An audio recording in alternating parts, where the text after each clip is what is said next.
एक गांव में राधिका नाम की एक लड़की अपनी सौतेली माँ कंचन और सौतेली बहन मीनाक्षी के साथ रहती है। राधिका स्वभाव से काफी शांत और दयालु होती है। वहीं कंचन और उसकी बेटी मीनाक्षी स्वभाव से काफी घमंडी और लालची होती है। वो राधिका से घर का सारा काम करवाती है और उसे खूब सताती है, यहाँ तक कि वो उसे ढंग से खाना कपड़ा भी नहीं देती। और वहीं वो अपनी छोटी बेटी को सराखों पर बैठा कर रखती है, उसे घर का कोई भी काम नहीं करवाती। लेकिन राधिका कभी कुछ नहीं कहती और वो कंचन और मीनाक्षी की सारी बातें चुपचाप मान लेती है। एक दिन की बात है, राधिका घर में पोछा लगा रही होती है, तभी उसकी सौतेली माँ उसके सामने आके खड़ी हो जाती है और उस पर जोर जोर से चिल्लाने लगती है। इतना समय लगता है क्या पोछा लगाने में? जल्दी जल्दी हाथ चला, अभी खाना भी बनाना है। वो क्या तेरी मरी हुई माँ के बनाएगी? माँ, गुस्सा क्यों होती हो? मैं पोछा मारकर खाना बना दे रही हूँ। गुस्सा ना हो तो क्या करूँ? पैदा होते ही तू अपनी माँ को खा गई और अब मुझे खाना चाहती है। माँ, ऐसा ना कहो ना, मैं काम तो कर रही हूँ। हाँ, काम तो कर रही है तो काम कर। महारानी ज्यादा जुबान मत चला वरना काट दूंगी तेरे को। राधिका रोती हुई वहाँ से रसोई की ओर चली जाती है। वहीं मीनाक्षी हाथों में नेल पॉलिश लगाती हुई वहाँ आती है और कहती है, माँ, मेरे बाल बांध दो ना, मेरे हाथ में नेल पॉलिश लगी है वरना ये खराब हो जाएगी। ला बेटी, कर देती हूँ तेरे बाल। कंचन मीनाक्षी की चोटी बांध देती है, लेकिन मीनाक्षी को वो पसंद नहीं आती। ये क्या गवारों की तरह बाल बांध दिया है आपने? फैशन नाम का तो कोई सेंस ही नहीं है आप में। माफ कर दे बेटी। अच्छा चल खाना खा ले चल कर। अरे ओ महारानी, खाना बना कि नहीं? या आज हमें भूखा मारने का विचार है? राधिका कंचन और मीनाक्षी को खाना परोसती है। छी, ये कोई खाना है? माफ कर दे छोटी, ला मैं कुछ और बना देती हूँ। छोटी, व्हाट अ चीप लैंग्वेज। और माफ करे मेरी जूती, रहने ही दो, मैं बाहर ही खा लूंगी। तुम्हारे हाथ का सड़ा और बेस्वाद खाना खाकर मुझे बीमार नहीं पड़ना। ऐसा कहकर मीनाक्षी खाना छोड़कर वहाँ से चली जाती है। वहीं कंचन राधिका को ताने मारने लगती है। हाय राम, ये डायन मुझे और मेरी बेटी को खराब खाना खिलाकर मारना चाहती है। कोई बचाओ मुझे इस डायन के चंगुल से। माँ, ऐसी बात नहीं है, वे गलती से खाना अच्छा नहीं बना, अगली बार से ध्यान दूंगी, माफ कर दो माँ। ऐसा कहकर राधिका अपनी सौतेली माँ से माफी मांगती है, लेकिन उसकी माँ कहती है, माफी? आज तो मैं तुझे सबक सिखा कर रहूंगी। ऐसा कहकर कंचन राधिका के बाल पकड़कर उसे घर के बाहर ले जाती है और कहती है, कल मुही, निकल जा मेरे घर से और आज के बाद यहाँ दिखाई मत देना। माँ, ऐसा मत करो, मुझे घर से मत निकालो, मैं आपका सारा काम करके दूंगी। कृपया करके मुझे घर से मत निकालो। ऐसा कहकर राधिका कंचन के सामने बहुत गिड़गिड़ाती है, लेकिन कंचन उसकी एक भी नहीं सुनती। चल जा यहाँ से, कल मुही कहीं की। वहीं राधिका रोते हुए जंगल की ओर चली जाती है, जहाँ वो जंगल में रास्ता भटक जाती है और घने जंगल में और अंदर की ओर चली जाती है। और धीरे धीरे अब सूरज ढलने लगता है और अंधेरा हो जाता है। जंगल में भयानक जानवरों की आवाज जोर जोर से आने लगती है, जिससे राधिका डर कर रोने लगती है और एक जगह दुबक कर बैठ जाती है। तभी उसके पास एक बुढ़ी जादूगरनी भेष बदल कर आती है और राधिका को चुप कराते हुए उससे कहती है, क्या हुआ नन्ही गुड़िया, तुम रो क्यों रही हो? मैं रो नहीं तो क्या करूं? मेरी माँ मुझे जन्म देते ही चल बसी और अब सौतेली माँ है, जिन्हें मैं अपनी सगी माँ के जैसे मानती हूँ, लेकिन वो मुझे खूब सताती है। मैं उनका सारा काम करके देती हूँ, लेकिन फिर भी उन्होंने मुझे आज घर से निकाल दिया और मुझे कभी घर न आने की सख्त चेतावनी दी है। अब आप ही बताओ मैं क्या करूं? जादूगरनी मन ही मन गुस्सा होते हुए बोलती है, इसकी माँ को तो मैं सबक सिखाऊंगी। तभी राधिका कहती है, एक मिनट रुकिए, पहले आप मुझे ये बताइए कि आप कौन हैं और आप यहाँ इस वक्त क्या कर रही हैं? बिटिया, मैं एक गरीब दुखियारन हूँ और मैं यहाँ इस जंगल में ही रहती हूँ। यदि तुम चाहो तो मेरे साथ रह सकती हो और बदले में मेरा काम कर देना। जादूगरनी के साथ रहने को राधिका राजी हो जाती है और कहती है, ठीक है, मैं आपके साथ रहने को तैयार हूँ। ठीक है, फिर चलो मेरे साथ। ऐसा कहकर जादूगरनी राधिका को अपने घर ले जाती है, जो कि जंगल के बीचों बीच होता है। अब से तुम यही मेरे साथ रहोगी। जी आपका बहुत बहुत शुक्रिया। ऐसा कहकर राधिका जादूगरनी का सारा काम करके देने लगती है और राधिका और जादूगरनी हंसी खुशी साथ रहने लगते हैं। वहीं दूसरी तरफ राधिका की सौतेली माँ के घर में मीनाक्षी कंचन से घर के सारे काम करवाती है और अपनी माँ कंचन को खूब सताती है। बुढ़िया, जल्दी जल्दी हाथ चला, मुझे बहुत जोरों की भूख लगी है। हाँ बेटिया, रुक अभी लेकर आई। ऐसा कहकर कंचन मीनाक्षी को खाना देती है। ये ले बिटिया, खा ले। उसके बाद कंचन अपने कमरे में जा ही रही होती है कि मीनाक्षी बोल पड़ती है। कहाँ जा रही है बुढ़िया?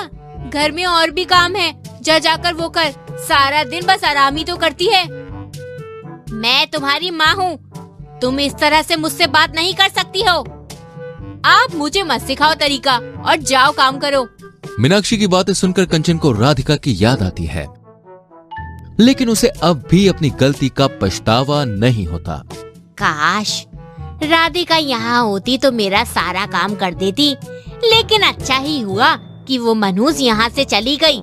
अच्छा ही होगा कि अब वो वापस यहाँ ना आए। वहीं राधिका जादूगरनी की खूब सेवा करती है, जिससे जादूगरनी पहले से भी ज्यादा हट्टी कट्टी हो जाती है। और एक दिन जादूगरनी राधिका से कहती है, राधिका बिटिया, ये लो, ये चाबी है। चाबी? ये कैसी चाबी है? राधिका, ये कोई मामूली चाबी नहीं है, ये एक जादुई चाबी है। 3 जादुई बंगलों की चाबी। 3 बंगलों की एक चाबी? एक ही है, इसे संभाल कर रखना। और अब तुम अकेले हो तो इस मंत्र का प्रयोग करना। तुम जैसे ही ये मंत्र बोलोगी, वैसे ही तुम्हारे सामने एक जादुई छोटी सी सुरंग आ जाएगी। तुम उसमें चली जाना, वो तुम्हें सीधे जादुई बंगले तक ले जाएगी। ये चाबी मुझे देने के लिए आपका बहुत बहुत धन्यवाद। राधिका के इतना कहते ही जादूगरनी वहाँ से गायब हो जाती है और राधिका उस घर में अकेले रह जाती है और उसे जादूगरनी की कही बात याद आती है और वो उस मंत्र को हाथ जोड़कर 3 बार दोहराती है। छू छुआ हो जा धुआं, खुल जा गहराई का कुआं। राधिका के इतना कहते ही वहाँ एक सुरंग बन जाती है और राधिका उसके अंदर चली जाती है। अंदर जाते ही राधिका को वहाँ 3 जादुई बंगले दिखते हैं। राधिका जादूगरनी द्वारा दी गई चाबी से पहले बंगले का ताला खोलती है और देखती है कि वहाँ एक बुढ़िया बेहोश पड़ी होती है। उसे देखते ही राधिका बंगले के बाहर कुएं से पानी लेकर पुनः बंगले में आती है और उस बुढ़िया के चेहरे पर पानी डालकर उसे उठाती है। और राधिका के ऐसा करते ही वो बुढ़िया होश में आती है और वहां से गायब हो जाती है और वो बंगला पूरी तरह सोने से भर जाता है। अरे, वो बुढ़िया अम्मा कहाँ गई? राधिका के इतने कहते ही बंगले से एक आवाज आती है, तुम बहुत दयालु हो बच्ची, आज से ये घर तुम्हारा है, तुम्हें जो चाहिए तुम यहाँ से ले सकती हो। आपका बहुत बहुत धन्यवाद। इतना कहते ही राधिका वहाँ से थोड़ा सा सोना अपनी सौतेली माँ कंचन और बहन मीनाक्षी के लिए ले लेती है। फिर वो दूसरे बंगले में जाती है जहाँ उसे पूरा बंगला हीरे मोती से भरा हुआ मिलता है। राधिका के बंगले में जाते ही आवाज आती है, हे दयालु कन्या, हीरे के बंगले में तुम्हारा स्वागत है, तुम्हें जो चाहिए तुम यहाँ से ले सकती हो। आपका बहुत बहुत शुक्रिया। इतना कहते ही राधिका वहाँ से थोड़े से चमकीले हीरे ले लेती है और तीसरे बंगले की ओर जाते हुए वो मन ही मन कहती है, मैंने इतना सारा कीमती सामान ले तो लिया है, अब और क्या करूँगी, ये बंगला रहने ही देती हूँ। इतना कहकर राधिका फिर से मंत्र का उच्चारण करती है और वो अपने घर पहुंच जाती है।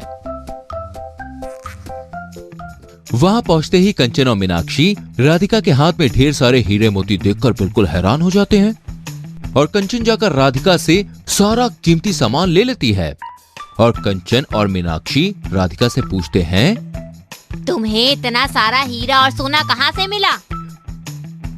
तो वहीं मीनाक्षी कहती है, मुझे भी बताओ, मुझे भी जानना है। दोनों के इतना कहते ही राधिका उन्हें सारी बात बताती है। राधिका की बात सुनते ही कंचन और मीनाक्षी के मन में लालच आ जाता है और कंचन बोल पड़ती है, लाई तो इतना सही सोना लेकर आई, चाबी मुझे दे, मैं जाऊंगी। इतना कहते ही कंचन राधिका से चाबी छीन लेती है और कंचन और मीनाक्षी उन 3 जादुई बंगलों के पास पहुंच जाती हैं और ताला खोलकर अंदर जाती हैं। उनके वहां पहुंचते ही उन्हें वही बुढ़िया बेहोश मिलती है जो राधिका को मिली थी। बुढ़िया को बेहोश देखकर मीनाक्षी कहती है, माँ ये देख, यहाँ एक बुढ़िया बेहोश पड़ी है, क्या करें इसका? अरे पड़ी है तो पड़ी रहने दे, हमें क्या, हम तो बस सोना लेने आए हैं और सोना लेकर जाएंगे। और दोनों माँ बेटी ढेर सारा सोना एक बोरी में भरकर ले जाती हैं। और फिर वो दोनों दूसरे बंगले में चली जाती हैं, जहाँ ढेर सारे हीरे मोती होते हैं। अरे वाह माँ, इतना सारा हीरा मोती, माँ हम तो माला माल हो गए, अब आएगा ना मजा। हाँ बेटी, अब तो बस पैसा ही पैसा होगा। अब वो दोनों जल्दी जल्दी बोरी में बहुत सारे हीरे मोती भर लेते हैं, इतना कि भाई उनसे उठाया भी नहीं जाता।